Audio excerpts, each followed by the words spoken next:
Hi, fifth graders. Welcome to another day of learning from home. Today we are going to be working on chapter 4 of The Road to Freedom. But before we get into reading the book, I wanted to take a moment to write down some notes like we normally do in class. So if you have a notebook at home, you can follow along. You can pause the video, take your notes as we go, or you can just listen and watch as I write my own notes. So I set up my notebook very similar to how I would in class.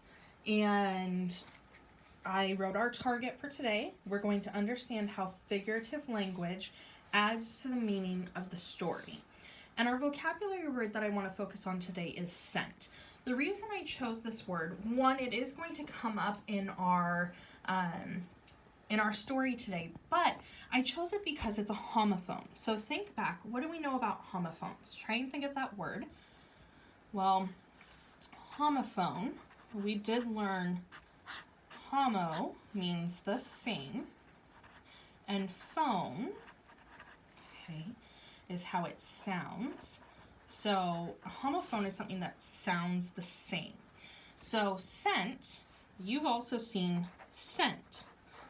This kind of scent is like when you send a letter, send a text message. I sent a text message to my friend. This kind of scent with a C is a smell or an odor, okay? So keep that in mind as we hear the word scent today in our story. We're talking about an odor, a smell. All right, so let's get started with our reading. Again, you can follow along on Pearson or you can just listen.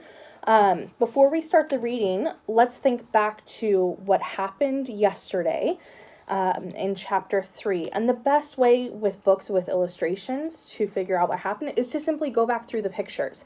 It's a really great summary of what's occurred. So here's the first picture from chapter 3. There's a man with his dog. Okay. Oops, did I skip a page? We have Emma and her mom in the leaves. And then we've got the rain. So think back to what happened yesterday. So Emma and her mom had run away. They got past the ice in chapter 2 on the river. And then they fell asleep and woke up to the sounds of barking from the dogs, and discovered that they'd slept too long and that there were people after them trying to find them. So they hid underneath the leaves. They covered themselves with leaves and waited until the dogs and the people who were trying to catch them had passed. Okay, chapter 4. The rain poured in buckets from the sky and soaked through every inch of us. Now, our target today was to understand figurative language. This is the first moment of figurative language we see. The rain poured in buckets. Were there actually buckets falling from the sky? No, but it means that there was a lot of water falling with the rain. So lots of rain soaking every inch of them. Thank you, Mama cried, her arms raised toward the sky. For the rain? I asked, shivering. For covering our tracks and our scent. Can't no dogs find us now, she said. We started out when the sun set, but with the clouds covering the sky, I couldn't find the North Star. We ran, following alongside the road, slipping through mud and wet leaves. Every time we stopped to catch our breath, Mama rubbed her hands along the trunk of a tree. Mama, what are you doing? I asked, panting. Making sure we're headed north. The moss grows on the north side of these here trunks. When we don't have the North Star, we're going to use these trees to lead us. I reached out and felt the spongy moss on the trunk. That way, I pointed up ahead. Mama nodded, and we took off running again. The rain finally slowed to a stop, but our dresses were wet and heavy as rocks. Again, there's another piece of figurative language there. Were their dresses really heavy as rocks? I don't know, depending on the size of the rock. But it's a good way to give you a sense of how heavy their dresses were. And if you've ever gotten wet when you were in your clothes, you know how much heavier those clothes are when they're soaking wet. It takes a lot more effort to move around with wet clothes on. Mama stopped. You hear that? I listened close, and just when I was about to shake my head no, I heard it, a soft, rippling sound. Water? I whispered. Mama nodded, and we hurried our steps. This was the creek we needed to follow. So you can see down here, there's a little bit of water. I pretended I didn't feel scared in my chest. After a while, we smelled fire from a chimney, and high on a hill, we saw the house with a lantern in the window. We held hands as we crossed the creek, slipping on rocks. Finally, we made it to the other side. We climbed the hill toward the house, grabbing hold of tree roots and clumps of dirt. Mama reached the top first and pulled me up. The house sat in front of us, bigger up, close. We hid behind a group of trees and waited. What are we waiting for, Mama? I whispered in her ear. Mama didn't answer.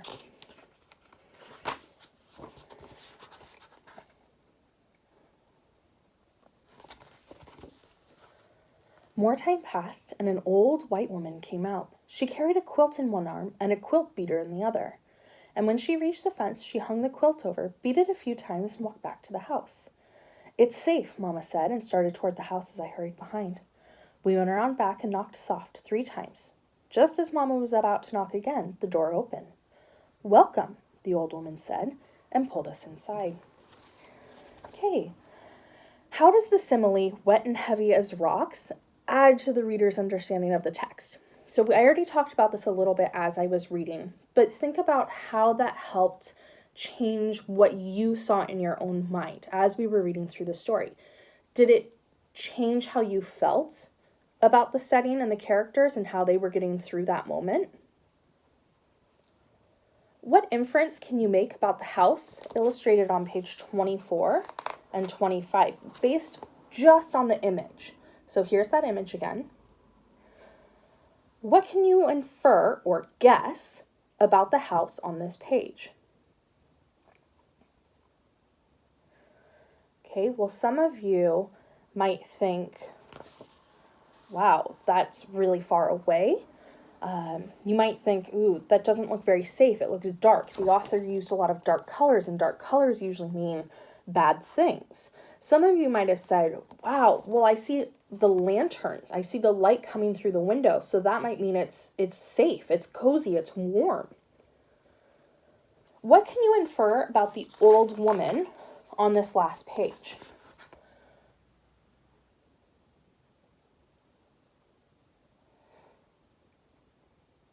Can you make predictions about what's going to happen solely based on this picture? In class, a lot of you probably would have said, she looks nice, she looks kind.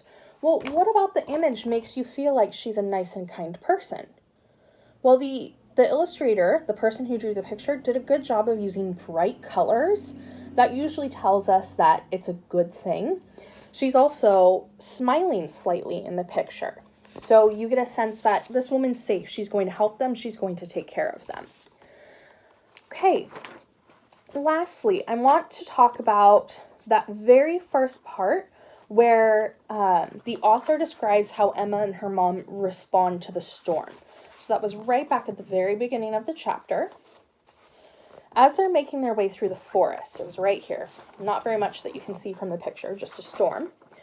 It says that her mom and Emma respond to both of these situations with optimism. So instead of seeing the rain as a bad thing, Mom is grateful for it. She realizes that it will wash away their scent, so the dogs can't find them. Optimism is when you look at things with a positive perspective. So instead of looking at it like, oh, it's raining, I'm wet, I'm cold, her mom is being optimistic. She's saying, no, this is a good thing. It's going to help us escape. It's going to hide our tracks. So I want you to take a moment to try and be optimistic, okay? We're in a crazy time right now where there's this coronavirus going around and we're in quarantine. You're not able to hang out with friends. You're not able to go to school. You're not able to do your normal activities. Sports have been canceled. So for those of us that miss these things, this seems like a really bad time for us. But I want you to take a moment and use that same optimism that Emma and her mom had. I want you to try and find, it's called the silver lining, something positive that comes out of something bad. So I want you to take a moment and think about one good thing that has come out of this quarantine. And in Google Classroom, when I post this assignment, I want you to write that in your comment as your response. One positive thing that has come out of the quarantine. For some of you, it might be really easy to think through.